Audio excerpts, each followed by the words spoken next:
অধিকার সমাবেশের মঞ্চ থেকে নওশাদ সিদ্দিকী কিন্তু একেবারেই স্পষ্ট করেই বার্তা দিলেন জনগণের কাছে।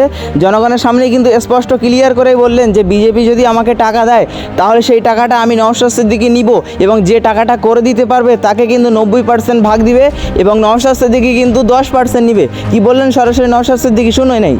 আমি বলে যাচ্ছি, আমি আপনাদের বলে যাচ্ছি, এদিকে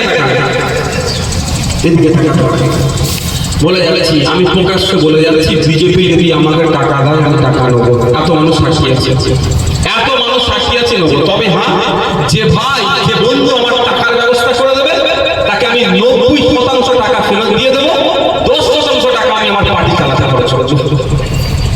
ঠিক আছে, আমি প্রকাশ্য বলছি ভাই, যে আমার গলা কেটে দিয়েছে, যে আমাকে দেশ থেকে তাড়াবার প্ল্যান করছে, সে আমাকে আবার টাকা দেবে। তাহলে আজকের পর থেকে যদি কেউ বলে যে আইসিএস বিজেপি কাছ থেকে টাকা নিয়ে পার্টি চালাচ্ছে, তাহলে কি বলবে? আপনিও কিছু পার্সেন্টেজ পেয়ে যাবেন ওর কাছ থেকে। আমি 10% নেবো। যদি আমাকে 100 টাকা বিজেপি কাছ থেকে ব্যবস্থা করে দিতে পারে, আমি 10 টাকা নেবো, আর যারা ব্যবস্থা করে দেবে তাদেরকে খুশি মনে আমি 90 টাকা দিয়ে দেবো। এত বড় কথা বলে গেলে, তাহলে যদি আজকের পর থেকে কেউ বলে দিতে পারবে না তাদেরকে, বলে তো ব্যবস্থা কর। ভাইজান বলেছে, ভাই তো ক্যামেরা বলছে, ভাই দেখি কেমন ব্যবস্থা করতে পারে।